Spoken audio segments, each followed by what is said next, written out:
Hi, welcome back guys. After the long time here, this is your friend the Momo Fanfics back with the amazing fanfiction. This is series What If Deku, waiting for her a long time. 2 years, 4 months, 3 weeks, 4 days, 23 hours, 18 minutes and 43 seconds, give or take the amount of time he spent asleep and lost track of his counting. Factoring in that information, it was reasonable to assume that he may have skipped over a month or two in his count, but he was beyond caring at this point. In any case, he'd spent roughly that amount of time imprisoned here, restrained in this infernal chair.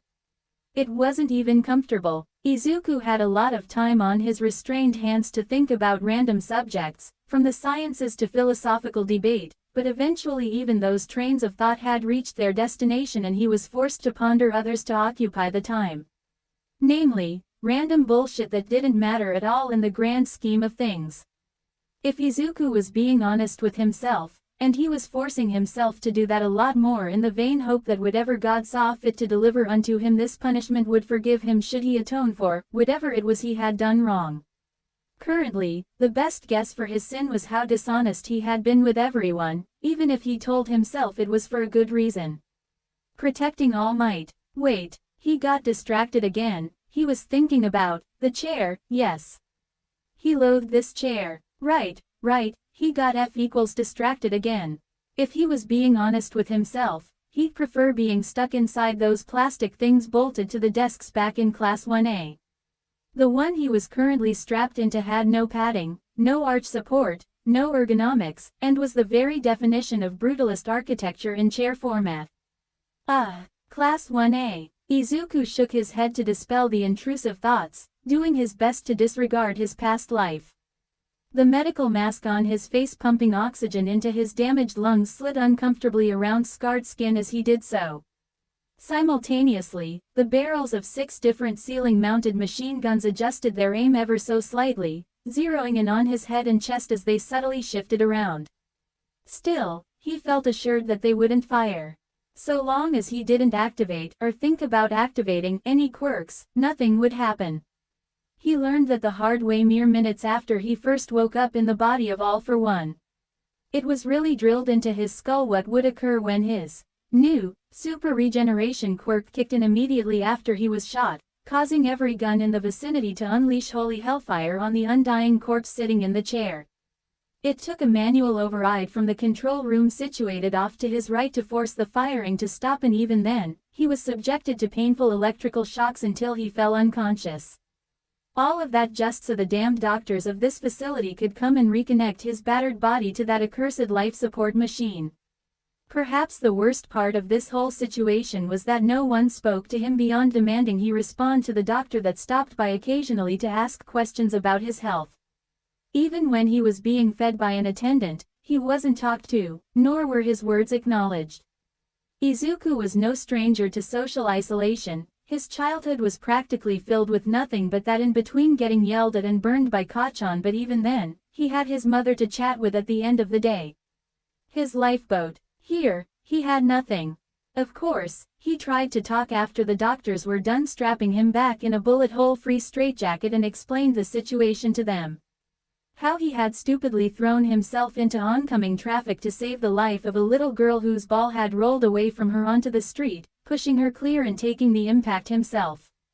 How he was actually Izuku Midoriya, aspiring hero and All Might fanatic. How bringing down any one member of faculty from UA to just hear him out would clear up this misunderstanding, and they could work on a plan for fixing the situation he found himself in.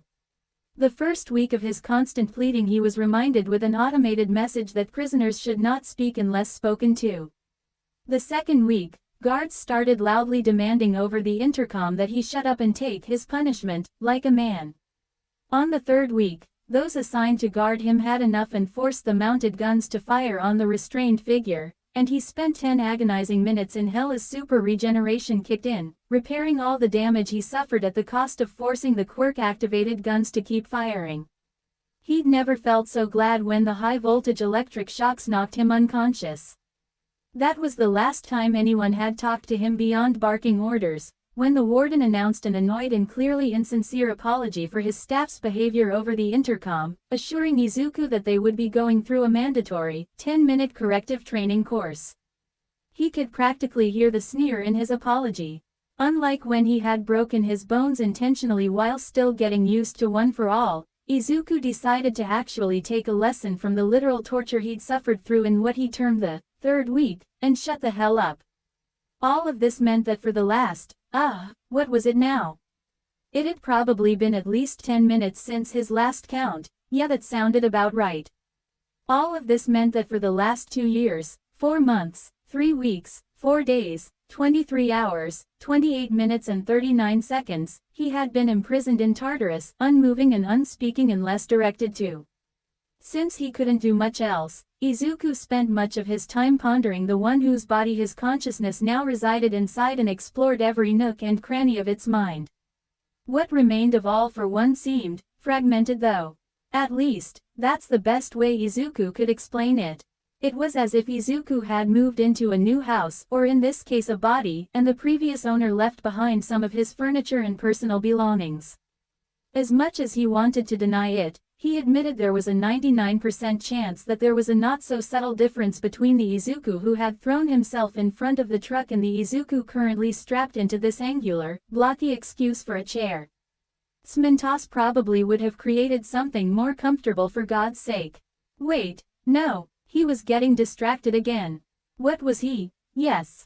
His mental shifts. It was like, the insides of All for One had been scooped out and replaced with Izuku, and the remaining outer layer of the villain had combined with its new innards.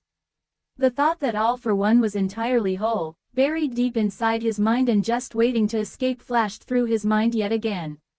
But whenever he tried to search for the villain inside his head, he found mostly nothing. Something approaching emptiness. Izuku could and at one point had distanced himself from the mental leftovers of the villain, but after the third week, he gave up. His mental state had been in a worse place than that time All Might told him to give up, and he honestly couldn't find any sort of reason to live. He had nothing to look forward to, after all. When he was a kid, he could comfort himself with his dream of being a hero, but in Tartarus, there was no future. Just whatever restraint system you happen to be strapped into. After that third week, Izuku reached out and touched those mental remnants of All for One with the explicit purpose of hoping the villain would reassert control over the body and kill off Midoriya's consciousness. Wait, no, After that third week, Izuku reached out and touched those mental remnants of All for One just to see what would happen. An experiment, really. All Izuku learned was that if All for One was actually hiding out in this body still, he was doing a damn good job of it. A second thing he learned was that if he reached out and touched those mental remnants of All for One, he got a sort of perspective shift. Those bits would jump out and wrap around himself like a coat, coloring his every thought. Basically, it merged Izuku's own mind with what was left of All for One, and he would think differently as a result. It frightened him a bit on some days, but at the same time, Izuku could never bring himself to let go of the security. It was quite literally the only thing Izuku had to comfort him, and as such he never really stopped using it. He wasn't entirely sure if he could at this point, nor did he particularly want to. While he didn't always like the roads his new thoughts went down sometimes, the benefits of All for One's superior mental stability outweighed some of the darker aspects that occasionally flitted across his consciousness. Again, it didn't transform him into an entirely different person, but it certainly provided a major personality shift. His first clue that was true came from the fact that he was readily swearing like a sailor at every available opportunity, because while before the worst thing he'd uttered in his previous life was a single shit, whilst fighting villains, now he could potentially rival Bakugo with how many fucks he threw about like candy. The second clue came when he tried to analyze the events leading up to his consciousness swap, and how he had saved the little girl. Or at least, Izuku hoped he saved her. Yeah, he saved her from the semi-truck, that much he could remember before everything went dark. But the little girl was still on the road, he only pushed her away from the immediate threat. Still, he liked to think that his bloodied corpse frightened enough of the drivers on the road into slowing down or stopping altogether. Hey, he shook his head once more to dispel the humorous image of his classmates gazing down with tear-filled eyes as the hero wannabe Deku lay broken and bleeding in the road. No, there, That right there. That was exactly what those darker aspects he mentioned earlier were like. What part of his bleeding and broken corpse was funny? That was disgusting. Sighing, he forced his thoughts to go back to when he saved the child. As per usual, when he thought of the event, a new, instinctive reaction appeared. A new thought that he knew he'd not had before. Why would he dive in front of the truck? If Izuku had tear ducts, he'd be crying right now, and if he had eyes, they'd be watery. As it was, all he could do was take short, shaky breaths as his damaged respiratory system shuddered. He knew the answer, because it's what a hero would do. It didn't matter what happened to him, if he could save somebody, then he would do it without hesitation, no matter the person. If Shigaraki was hanging off a ledge and about to fall, Izuku knew he'd be the first person to reach out a hand and save him. But why? This was his life now. For all the issues it brought though, all the strange, hypocritical thoughts and doubts it sowed into Izuku's skull, he still couldn't bear to part with it. The sole reason he had for even wanting to distance himself from All for One's remnants was that ever-present idea the villain was still hiding inside, waiting to reassert control over his body. The more he thought about it though, the more certain Izuku became that that wasn't the case. He was 96% sure that his old body was dead. Right before he found himself in this one, he felt, well, everything inside his old one break. His organs exploded from the force of the hit, and shattered ribs punctured anything that remained marginally functional inside his chest cavity.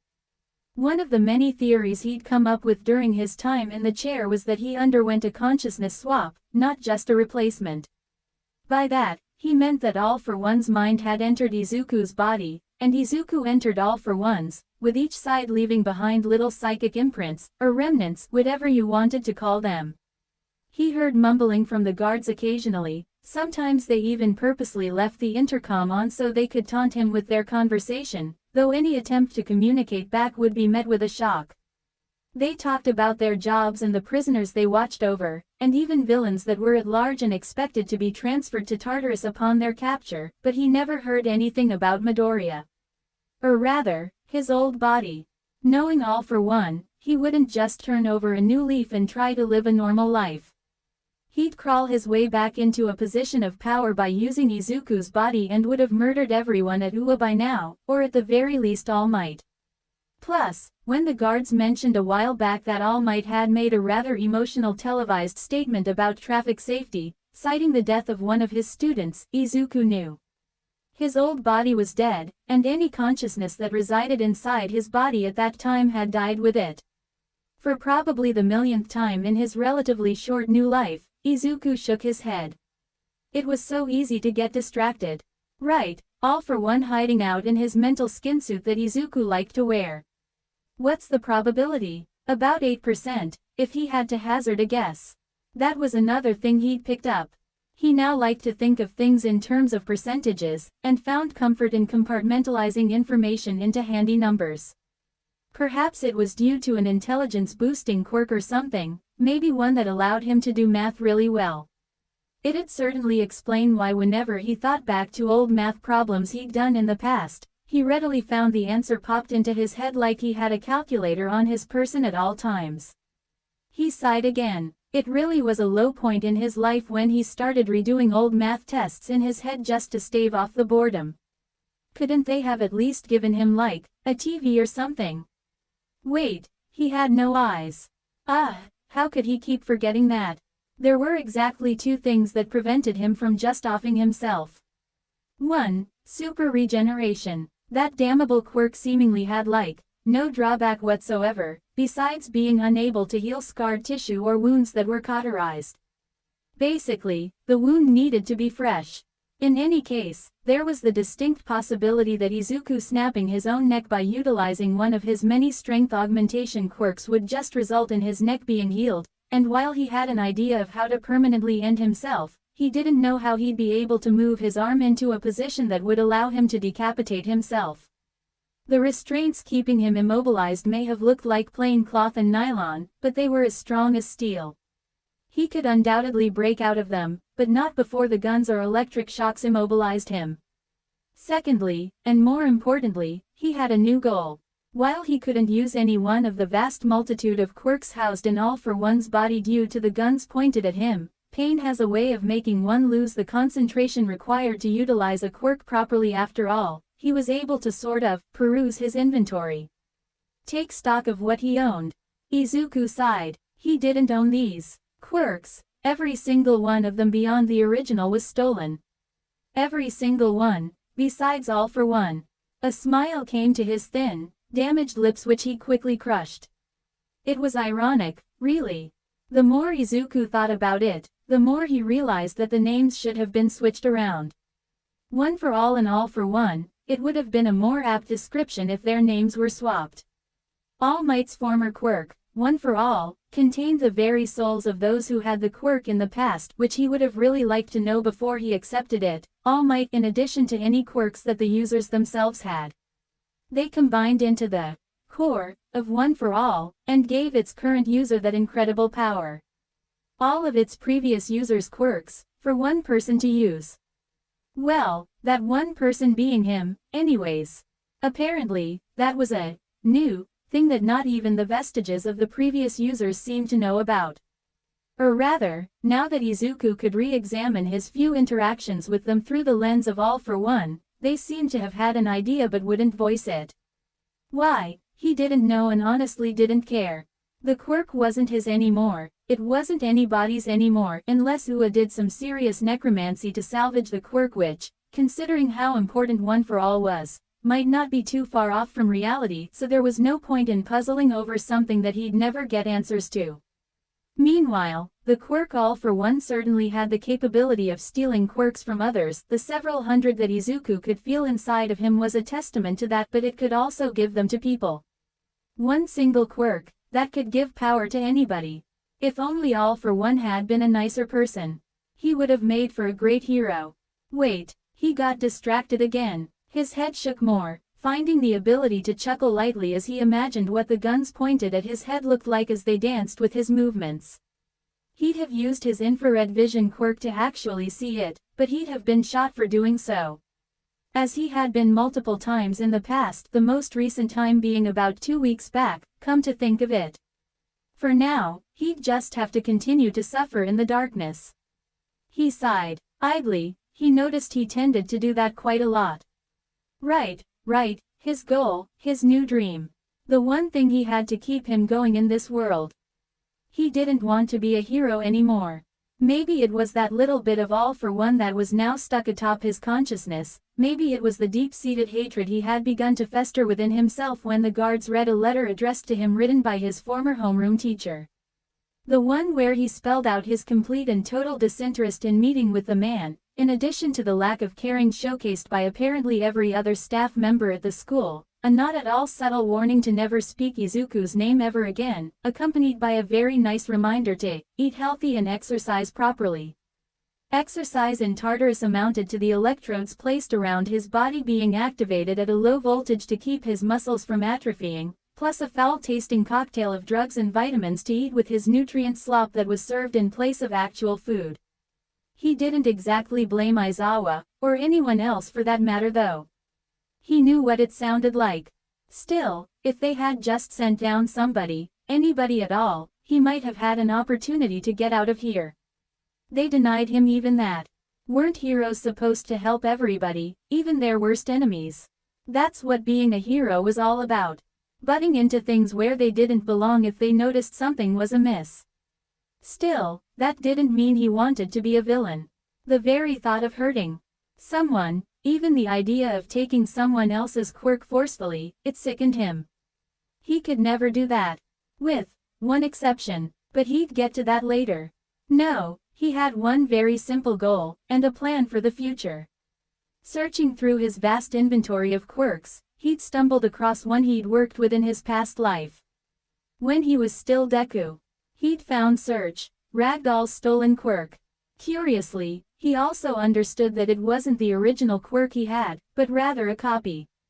He didn't have access to All for One's memories beyond a few fragmented bits and pieces, and all of them were random. The fact that about 20 of them appeared to be of him eating food was testament to that. But one of the memory fragments he had was of All for One talking with his close confidant and doctor about his quirk replication procedure. He was a little confused at first. Once he got over the, "Please help me, I'm not All for One, really, come on guys" thing and started to just poke his quirks around, because despite the sheer number of them inside him, he felt hollow. Still did, really. His best guess was that these quirk copies, while functional, were comparable to an animatronic version of a real person. It imitated a real thing, but it wasn't the real thing, and he could feel it. Each quirk felt like it was missing something, which was why he instinctively knew that All for One was currently holding onto a carbon copy of Ragdoll's quirk, as well as his own quirk. All for One. Side note, who the hell names themselves after their own damn quirk? That shit's confusing at the best of times. As if that wasn't strange enough, Izuku all but knew the current holder of the original version of both of those quirks was Tamura Shigaraki. Or he soon would be. Through the scraps of memories he could pick through, Izuku understood that All for One wanted Shigaraki to have his quirk and follow in his footsteps, though not in the way Shigaraki wanted, which, really, Izuku always privately suspected was the case. Whether or not that had occurred yet was something that Izuku was unsure of. He didn't really get access to outside information here. Still, the guards weren't acting like the world outside was ending, so he felt confident Shigaraki wasn't in control of the power yet, and quite possibly never would be. In any case, Shigaraki wasn't his problem anymore. Was it callous to think that? Perhaps. But Izuku was tired of everything. He just wanted to wake up, go to school with his friends, and be happy. He hadn't felt happiness in a long time until he went to UA and acquired his first honest-to-goodness friends in too many years. He missed his friends. As of now, he hadn't felt happiness for 2 years, 4 months, 3 weeks, 4 days, 23 hours, 34 minutes and 11 seconds. He'd take the raw deal of waking up as a quirkless weakling again too. At least then he'd get to hug his mother, tell her he loved her, and eat her katsudon once more. He missed katsudon. He smashed his skull into the back of his chair, eliciting a warning beep from the machine as the guns trained more closely on him. He knew the guards were on alert as well, intently watching his movements. But he didn't care. He just needed to forget all of that. Izuku Midoriya was dead. All that was left was, whoever the fuck he currently was now. Some twisted version of his old self. His goal was simple. He was going to get out of this hellhole, somehow, someway, and he was going to do one final act of good. He refused to die in this body without having helped anybody. He was going to find Ragdoll and give her back the quirk she'd had forcefully ripped out of her body, so she could resume her work as a pro hero. He knew what being quirkless was like. But having a quirk all your life and then having it ripped away, it must be some kind of hell. Especially when her teammates continued to operate just fine without her direct assistance. As for Izuku himself, well, he wasn't sure. A part of him was screaming for him to just end it, to kill himself. But he'd been in situations like this before. Well, not like Tartarus, but suicidal thoughts. He'd battled with them before, so he knew from experience that waiting for a new day can really change one's outlook. So, while right now he couldn't find a reason to live beyond helping Ragdoll, he did understand that he may find a new one after he completed his goal. One thing he was entirely certain of, however, is that he wasn't going to try and go back to his old life.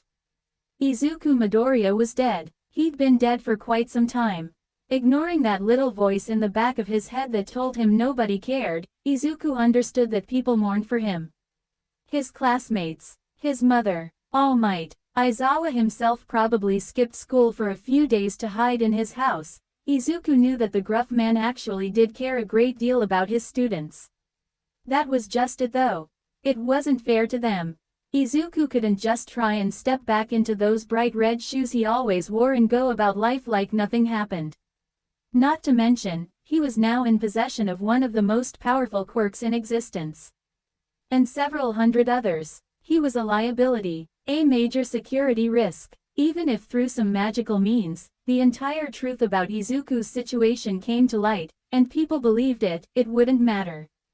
He was a walking nightmare on legs, and all his friends, no. All his former friends' hands would be tied on the matter. No amount of representative with All Might or Rua would prevent Izuku from just being thrown back in Tartarus or some other similar prison for safety reasons. And to be honest, Izuku understood. Truly, he knew the man whose body he now inhabited. Plus, with the possibility that All for One was still lurking somewhere in the depths of his mind, he could potentially be a ticking time bomb. Coincidentally, time bomb that was another quirk that Izuku understood he possessed. It was one he had filed under a mental cabinet labeled useless, because the quirk activated upon his death and would cause all of his organs to swell with blood and then explode. Not even in a destructive blast either, they'd just swell and burst pathetically, unlikely to even rupture through his dermal layer. Why All for One ever decided he needed to steal that quirk from somebody, Izuku didn't understand. It was, however, nice that All for One, the quirk seemed to come with the ability to have a basic understanding of how to utilize any quirks that were stolen with it. Izuku shook his head again. He kept getting distracted. Right, life after succeeding with his goal. To recap, didn't want to be a hero, was never going to be a villain in this life or the next beyond the obvious illegal acts he'd be committing by breaking out of prison and then whatever he had to do to successfully hide out, and wasn't entirely sure he wanted to kill himself. That left one last option he could think of, and it seemed pretty appealing to him. Just running away, going off and living the life he seemed destined for at birth, that of a nobody. Not that he was saying being a nobody was bad, mind you, but just being your average citizen. Didn't get in trouble with the law, maybe had a family, and never accomplished anything noteworthy in life. That sounded quite appealing to Izuku right about now. A family was something he hardly gave a second thought to in the past, since he was so young, had so many goals and desires to fulfill. Now that he had literally nothing but spare time on his hands though, he often thought about the what-ifs. What could have been? What may come? Izuku liked the idea of being a dad, it sounded nice. He couldn't even remember what his own father looked like, and that hurt. All he had was the occasional phone call, not even pictures. It hurt when his mom dodged the question of whether or not Izuku could be a hero without a quirk. He wouldn't make those same mistakes. If his son or daughter happened to be quirkless and still wanted to be a great hero, well, who was Izuku to deny them that wish? After all, he had a literal arsenal of quirks they could freely pick and choose from. He could probably give them multiple ones if they really wanted. The idea of suicide receded farther and farther back in Izuku's mind as he imagined a life where he had someone he loved at his side, and a beautiful child or two between them. Perhaps it was the social isolation and borderline torture he was going through that brought out all these thoughts, but the idea of family, the inseparable bond of blood and love, he wanted it more than he'd ever wanted to be a hero. Well, maybe not more than his previous desire to be a hero. But that was in a past life. The world had moved on from Izuku Midoriya, and it was time he moved on too. The only thing standing between him and Ragdoll, and by extension his eventual quiet life after helping her, was several thousand tons of steel-reinforced concrete, armed guards, automated defense systems, and his crippling injuries that literally kept him more restrained than the actual physical restraints to this worthless excuse of a chair. The life support monitors rapidly beeped as his heart rate skyrocketed and he momentarily lost his cool, thrashing about in a desperate bid to achieve any modicum of comfort on the slab. Prisoner 5687, cease your actions at once and maybe if you fucks invested any money at all into, I don't know, goddamn pillows, I might consider calming down. He screamed, devoid of any emotion beyond blind rage. His voice, deep and hollow with scratchy undertones, resonated throughout the cell he called his room. Izuku missed his old voice. He was rewarded for his actions with several painful electric shocks. He didn't care anymore though, continuing to cackle madly as his body convulsed. It almost hurt more, all the tubes and wires jammed into his throat being jostled around by his rancorous laughter, not to mention his lungs failing to intake the necessary amount of air for his actions. Surprisingly, after 10 or so more seconds, the electricity actually cut off. Code Lavender. Understood, sir. We'll be Izuku managed to make out the sounds of several chairs being rapidly shoved to the side and boots trundling out of the observation room, likely leaving just a skeleton crew behind the observation window. Code Lavender. Izuku believed that to be code used when a prisoner was being difficult to move from room to room and presented an escape risk. He was quite thankful that the guards decided to give each other a pop quiz on protocols about a year back with the intercom on. It gave him quite a bit of information on what all of the code phrases meant. Taking a deep breath, or as deep as he could without hurting his damaged lungs and throat, Izuku managed to calm himself down a bit once he realized no guards were going to rush into the room to beat him up or anything. That hadn't happened yet, actually. Though they could be liberal with their automated firearm usage. Their electricity bill must be pretty high too. He chuckled at that, a small pitiful chuckle that hurt his ragged and abused throat and made the blood in the back of his esophagus churn about, but he chuckled all the same. He was going to escape this place, even with the risk of all for one waiting for exactly that to happen. He knew he should care, but he really didn't have it in him to think about others right now. He needed to be out of this godforsaken place. He'd actually conjured up some pretty grandiose escape plans that had been thought out thoroughly and down to the last detail. He always skipped a single step though. How to initiate them. He knew exactly how to escape as soon as he was able to exit the room he was currently in. He could probably even squeeze out of here riddled with bullets assuming he was freed from this chair. That was just it though, he couldn't get past the first stage of the game. Now he was sounding like Tamura. He was going to disregard that information for now however, and just go over what he'd do assuming he wasn't tied to the chair. Nearly a year prior, he'd purposely thrashed around until the wires in his neck fell out, and his ventilator ceased functioning. Before the shocks knocked him out so the medics could re-enter and plug him back in, he noticed something. He could still breathe. It hurt like hell, and he knew he wouldn't be able to keep it up forever like that, but he could still breathe. He wagered he could force himself to do that for about 5 minutes before it became too much for his body, and then he'd need external assistance in the form of an advanced respirator. At first, he figured he'd break free and meander his way towards the nearest medical station and force one of the doctors to jury-rig up some sort of breathing apparatus to keep him steady, or perhaps bust out of the prison altogether and make a beeline for the closest hospital he could find and demand treatment. Eventually though, he remembered something. Kai Chisaki was imprisoned in Tartarus. He'd seen the news report. Chisaki was found screaming on the highway and missing both hands, unable to use his quirk, the handiwork of Tamura. But he still possessed it. His quirk was still in him, it's just that his quirk factor, his hands, were gone, leaving him unable to activate it. If Izuku could get out of this room, he'd be able to find Kai. How? Quite simply, he'd warp the man right to him. All Might had told him about the warping quirk utilized by All for One on Kachan after he was kidnapped by the League of Villains, where he vomited a foul-smelling black liquid and was teleported away. If the quirk sensing guns all around him were turned off, he'd be able to activate Ragdoll's power, locate Kai with literal ease and then warp his body right in front of him. He'd steal that child-harming bastard's quirk and then use it to heal himself. He'd seen Kai use his abilities to fix damage to his own body and those of others, and he'd painfully sat through some of Eri's therapy sessions in a show of support while she described how Kai would rip her apart molecule by molecule and then piece her back together as if nothing had happened. Just because the damage was healed, didn't mean the pain being vivisected was any less excruciating. Once he got a hold of Kai's quirk, he'd be able to repair all the damage that this body had acquired and then GTFO. Assuming he didn't pass out from the pain of using it on himself. Well, he'd GTFO right after tearing Kai's body apart a few times and piecing him back together. No, he'd fix him. He'd give him back the hands he lost to Tamura on the highway. Right after he stole his precious quirk from him. It'd be the perfect torture. He'd have the tools to utilize his quirk back, and he'd be unable to do anything at all with it. Then again, why couldn't he tear Kai apart, put him back together, and then return his hands?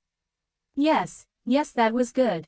He'd make sure he suffered for what he did to Sir Night-Eye, Mirio, and Eri. He really was thinking like All for One now, wasn't he? Honestly though, He didn't care. Yes, yes, yes. Ha ha ha ha ha. Duck. Sputtering, Izuku hacked up a small amount of blood as his emotions continued to get the best of him. Hey, at least he was acting more like All Might now. It was practically that man's hobby to spit up blood. Izuku couldn't stifle the chuckle his dark thoughts caused, nor could he stop the consequence of said chuckle, namely the tube he noticed falling out of his neck. That probably wasn't good. Any second now the shocks would come though, and the doctors would have him hooked back into his life support system so he could get back to his fantasizing. At least, that's what should have happened. Instead, well, the rapid beeping on the heart monitor was probably a good sign of how Izuku was feeling. While Izuku couldn't see it, the lights in his room shut down, and beyond the dull thud of his heartbeat, he could swear he heard the sound of all the ceiling-mounted machine guns suddenly going slack, banging their chassis against the wall as they powered down. Deciding he really didn't have anything to lose beyond suffering a bit more pain, he took a risk and activated his infrared vision. Deep blues, bright yellows, clear greens, and burning reds filled up his vision, as the quirk quickly kicked in. The heat emitted from the objects changing the colors he saw, and quite simply, red meant hot, blue meant cool. He was able to easily distinguish everything in the room, and could perceive the depth, distance, and the sized shape of everything as well. Honestly, it was exceptionally close to what normal eyesight looked like, just with thermal imaging layered atop it. Hey, Izuku wasn't about to look a gift quirk in the mouth. Another great thing Izuku had noticed, he wasn't getting shot. He wasn't being shocked. He could faintly hear the sounds of panic from the guards coming through the glass of the observation window, but this was it. He could fulfill his goal if he acted now. If he channeled his inner all for one and was truly ruthless. He would try his best not to kill or harm anyone, but he was getting out of here. Tonight. Oh, and Kai was the exception to his self-imposed rules. Sorry, not sorry, Chisaki, he rasped, before putting his plan into motion. Izuku quickly activated one of the quirks he had seen All for One utilizing against All Might in his final battle, spear-like bones. Izuku barely gave a passing thought to the, well, spear-like bones as they protruded through the skin on his arms, and was pleasantly surprised to find that they didn't hurt him at all as they exited his skin. Then again, maybe he just could feel that pain thanks to all the other torment his body was going through. The flaw in his plan was soon discovered, however, as Izuku realized he couldn't exactly cut his way out of the exceptionally strong straitjacket with his immobile limbs. He did succeed in making 2 holes in the side of his straitjacket. Though, canceling the quirk, he rapidly applied 2 separate strength enhancers through his body, grinning as he felt his muscles bulge and tighten a bit in response. Well, he supposed one last callback wouldn't hurt too much, right? One last hurrah, as it was. Just like All Might said, he whispered to the empty room, clench your butt cheeks and yell, SMAAAASH. Izuku's arms easily broke free of the jacket, the X-shaped keypad buckling him into the chair flew off as well, smashing against the farthest wall and crumbling into various mechanical bits and circuitry. While standing up after not having moved one's legs much for over 2 years may have been difficult for others, Izuku's strength enhancers thankfully augmented the minuscule muscles that remained behind in the limbs. What all of this really meant though was that Izuku had no issue at all with standing up and kicking that infernal chair directly through the observation window where a skeleton crew of 2 guards cowered away in the corner from the deadly force now freed from his restraints. Izuku didn't even feel pain when the tubes were ripped from his throat, so great was his excitement. He had no time to get distracted though, those guns could come online at any time. Glancing behind him, he vetoed the idea of punching his way through the likely locked vault-like door that served as the entrance to his cell.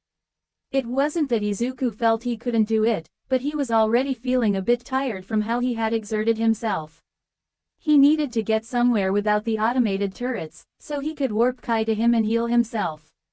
Turning back to the now smashed window of the observation room, Izuku ignored the burning in his lungs and throat as he vaulted over the shattered glass, not bothering to cover his hands. He just let super regeneration heal the deep cut his palm suffered from grabbing onto the jagged material as he bypassed the terrified guards and opened the door that was the staff entrance. Time seemed to freeze as soon as he stepped into the somewhat narrow hallway that connected all the observation rooms to one another.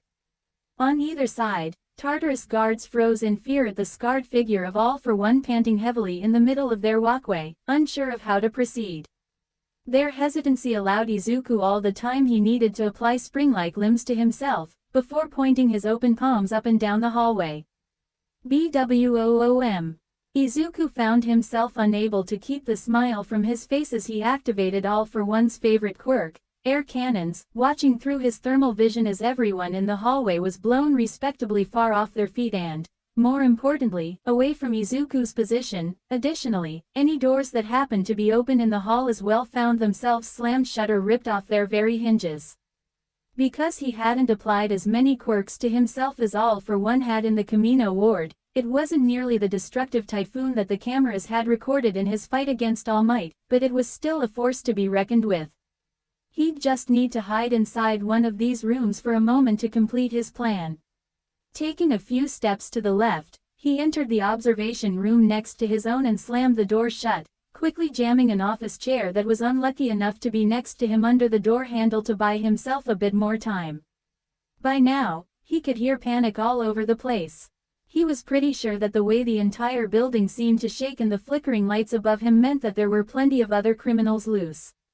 Plus, he could hear the prison guards panicking out there in the hallway, loudly debating on entering the room or waiting for armored support before proceeding. The loud alarm, blaring over the prison's intercom system also clued him in. Izuku frowned as he finally noticed the single guard that was still in the room, slowly reaching for the gun on his waistband. There were always complications in his life. Black spots danced around the edges of his thermal vision as breathing became more and more tortuous with each passing second, but Izuku still managed to whisper out. His voice was more akin to sandpaper than anything else at this point. Touch that, and your quirk is mine.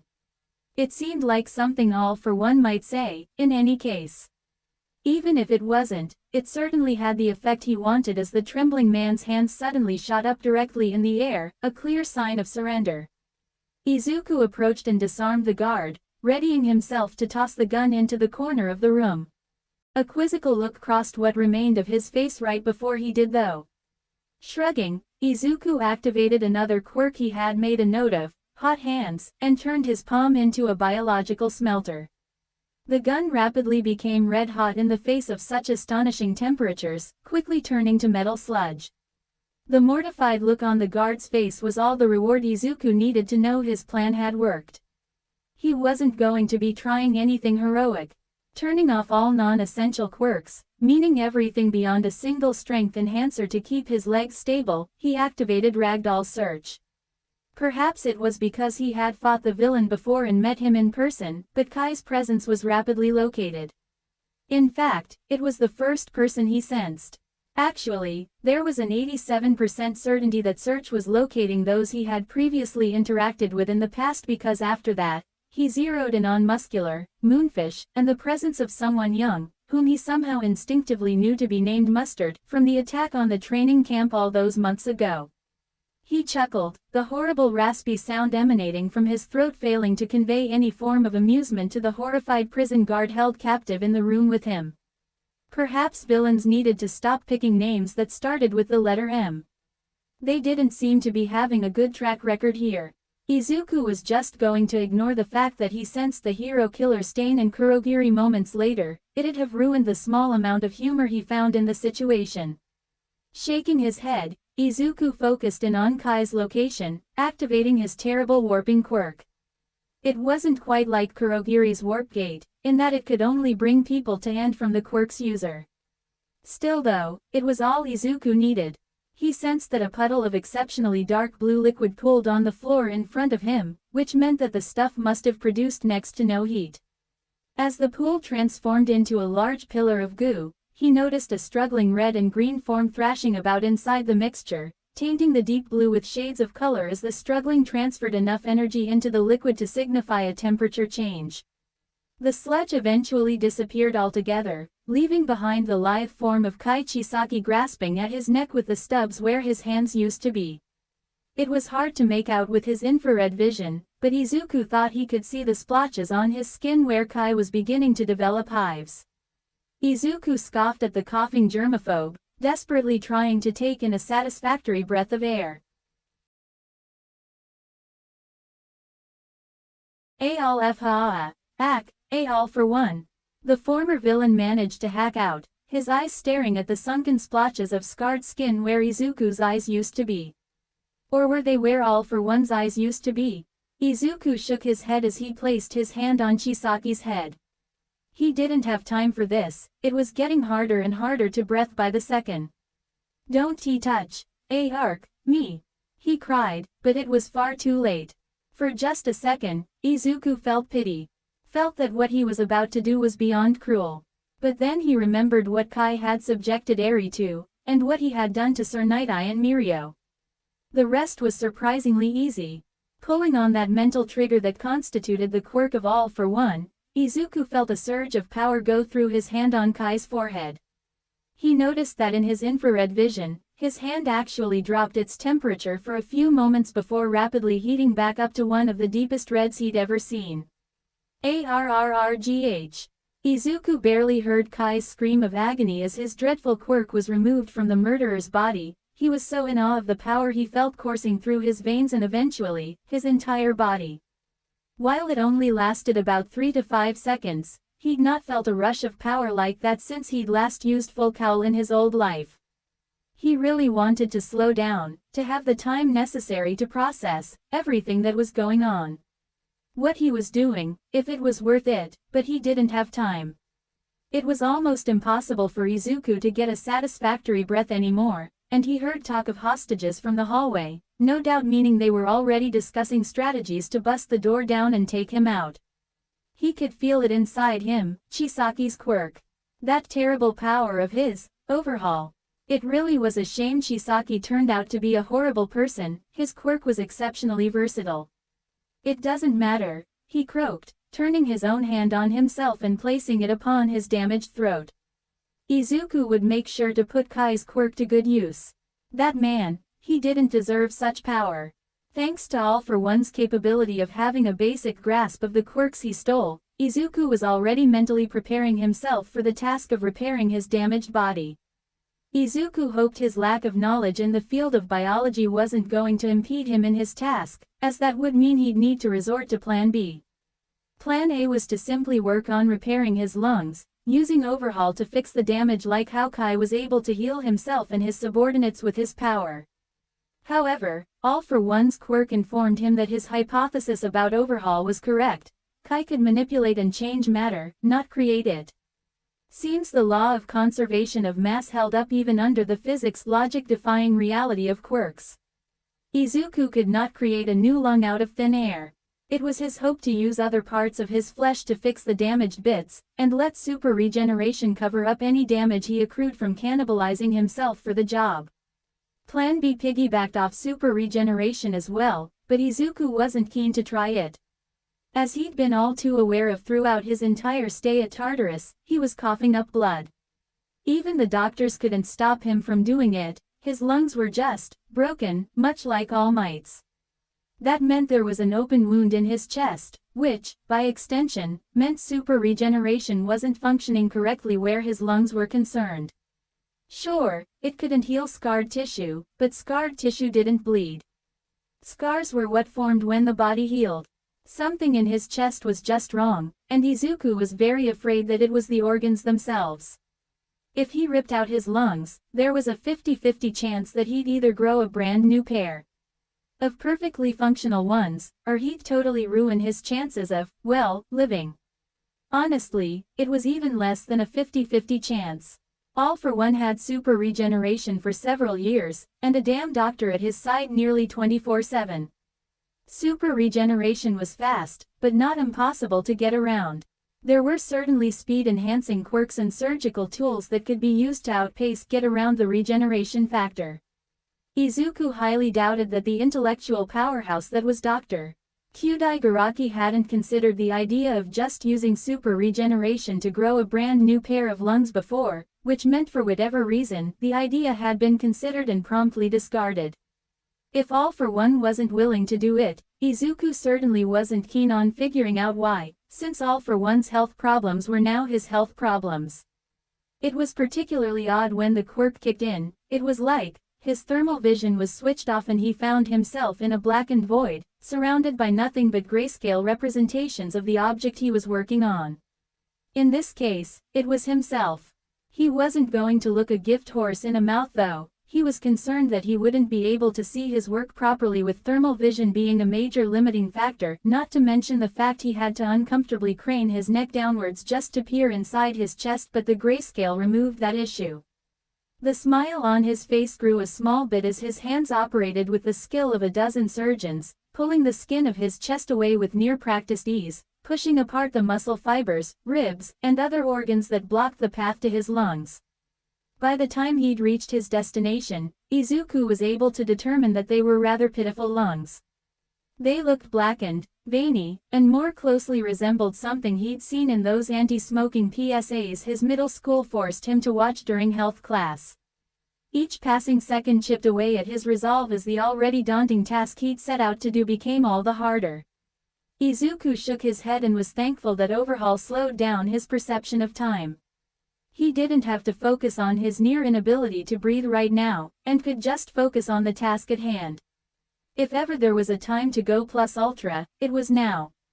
All Might always said that it was important to think about quirk usage in an easy-to-understand manner, and back when he was wielding One For All, he went for the egg in the microwave, desperately trying not to make the egg, his old body, explode. In this case, the quirk overhaul was like, yes. This was exactly like playing with Legos. Every molecule was a brick, and while he didn't have an instruction manual to follow to piece things back together, he could see his lungs looked crooked. With a literal flick of his fingers, he cracked one of his lungs open like a walnut and blanched at the severely damaged structures inside. His damn trachea, what he could see of it anyways from his awkward, upside-down position, looked like it had been set on fire, and his, well, he believed the correct term was, bronchi, were pitiful, as were the alveoli they connected to. Of all the things Izuku hadn't expected to happen today, struggling to remember his anatomy classes wasn't one of them. In any case, most of those internal structures were, much like the flesh of his lungs, blackened and shriveled. With quite literally desperate energy, he started tearing the damaged and clearly non-functioning structures apart, looking for any sort of usable material.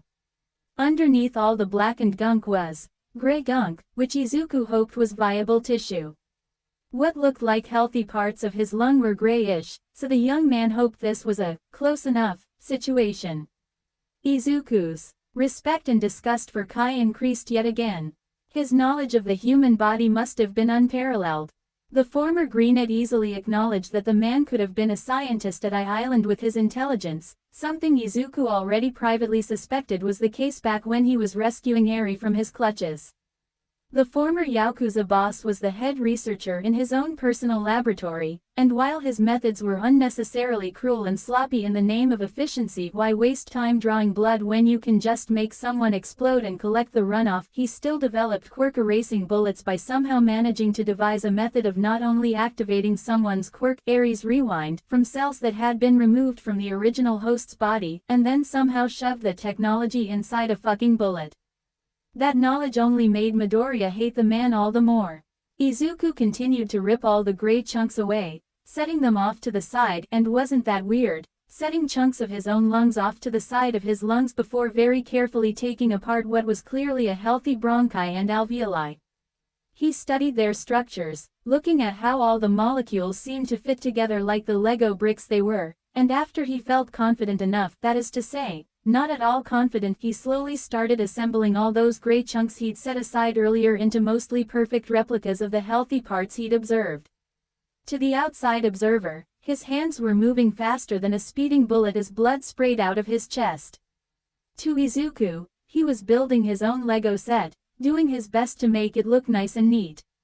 2 seconds had passed in the real world, but it felt more like 5 hours to Izuku.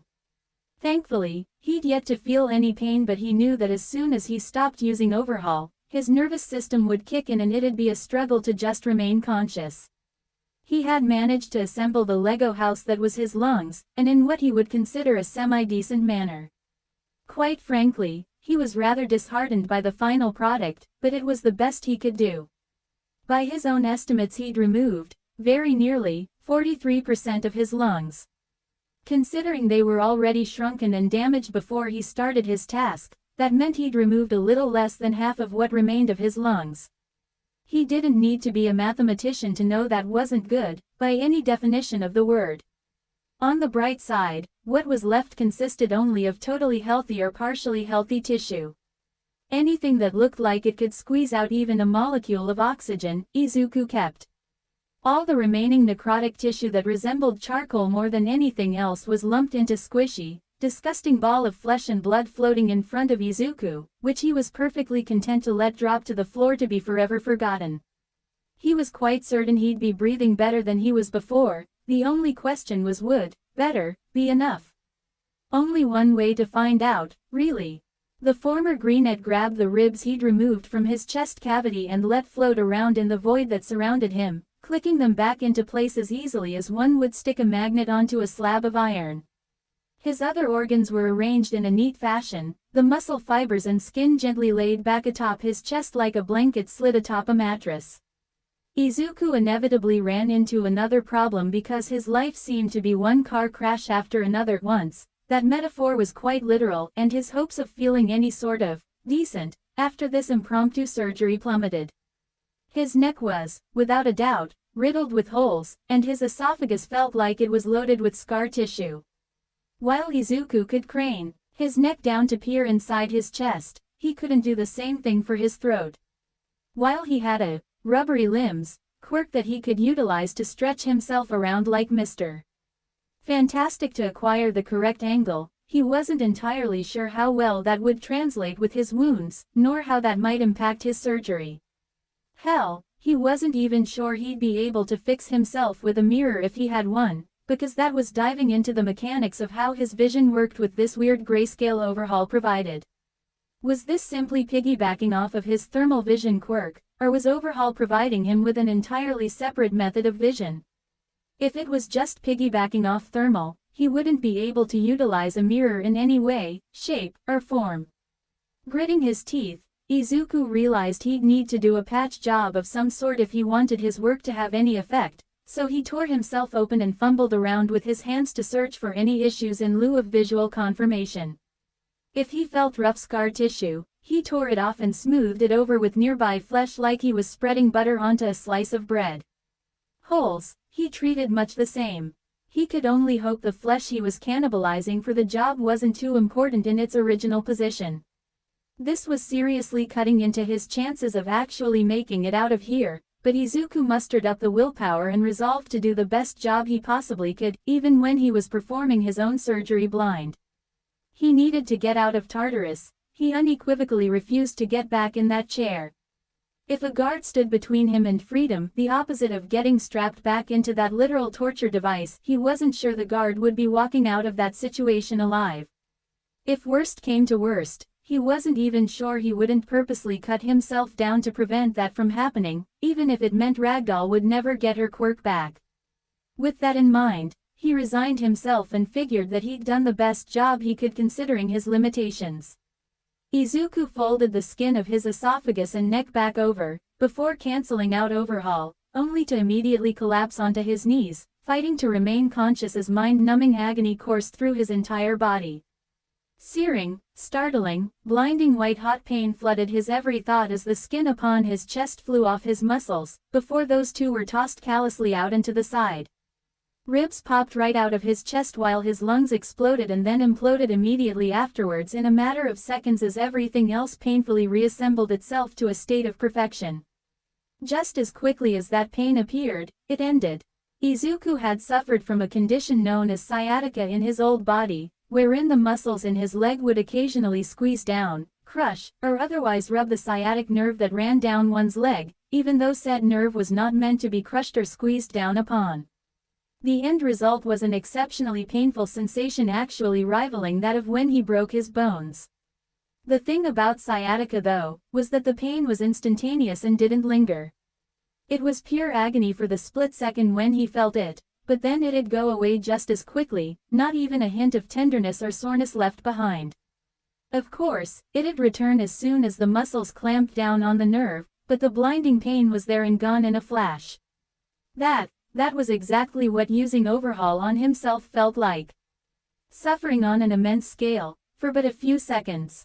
His nerve endings were torn apart, and then pieced back together as if nothing was wrong.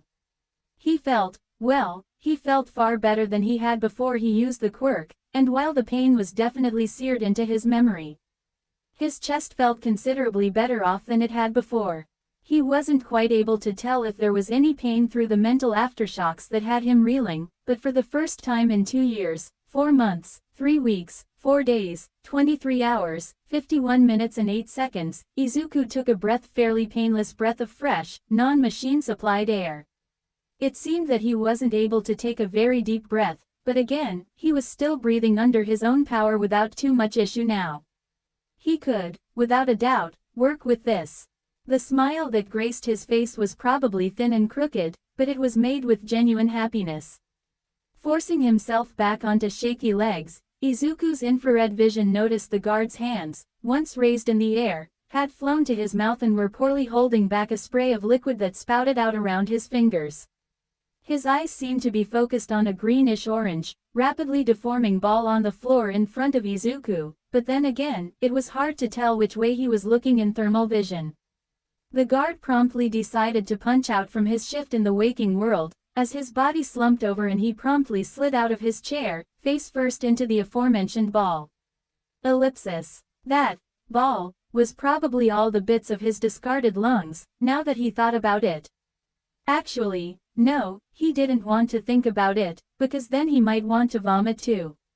In an act of mercy, Izuku rolled the guard off the lump of discarded necrotic flesh with his foot, before turning his attention back to Chisaki's still twitching form. It was time for Izuku to escape. He'd just used Chisaki's quirk to make a tunnel underground and bail through there.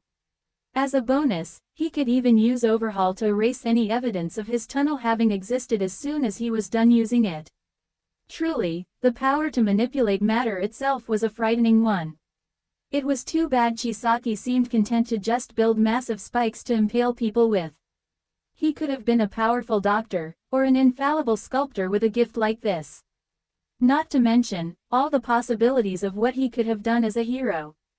Izuku felt something bubbling up inside him, the unbridled yet normally suppressed rage he felt as Izuku stitched together with the calculating coldness and tendency to gloat of all for one.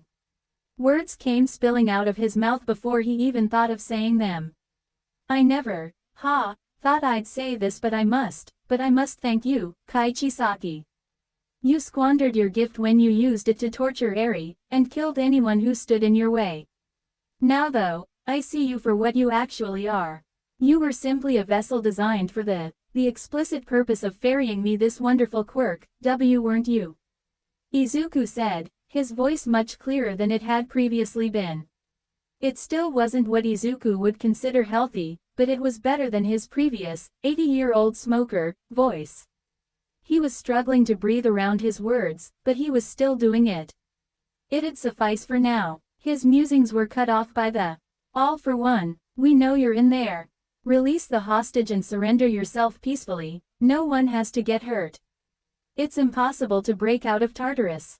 By that, Izuku smacked his head to focus his mind, he was running out of time. He was equal parts relieved and disappointed that he wouldn't have the time he wanted to torture Kai for everything he put Eri through, but he had a prison to escape from. Still, he'd be leaving Chisaki with a parting gift. Right, yeah, how about no? I'm way too young to die in prison. Well, technically speaking anyway. I suppose it's not. It's, not. Izuku realized the issue before it became one, and smacked himself upside the head to stop his mumbling before it progressed any further. He didn't have time for that, not to mention his habitual motor mouth wasn't exactly compatible with his new inability to properly breathe. Quickly, he bent down and touched Chisaki, activating overhaul. Unfortunately for Kai or for Izuku, He wasn't entirely sure. There wasn't much left of his hands that could be reassembled into appendages. In fact, there wasn't anything left, which meant Izuku had absolutely no idea on what to do. He wasn't about to overhaul himself again just to see what the internal musculature of a hand was supposed to be like, and he wasn't sure Kai would appreciate Izuku cannibalizing other parts of his body to acquire the necessary amounts of bone and flesh to remake them. Growling, Izuku was forced to concede that stealing, liberating overhaul from him would have to suffice for revenge. Punishment. Well, actually, no it didn't. There was always Plan C, after all. Thinking quickly,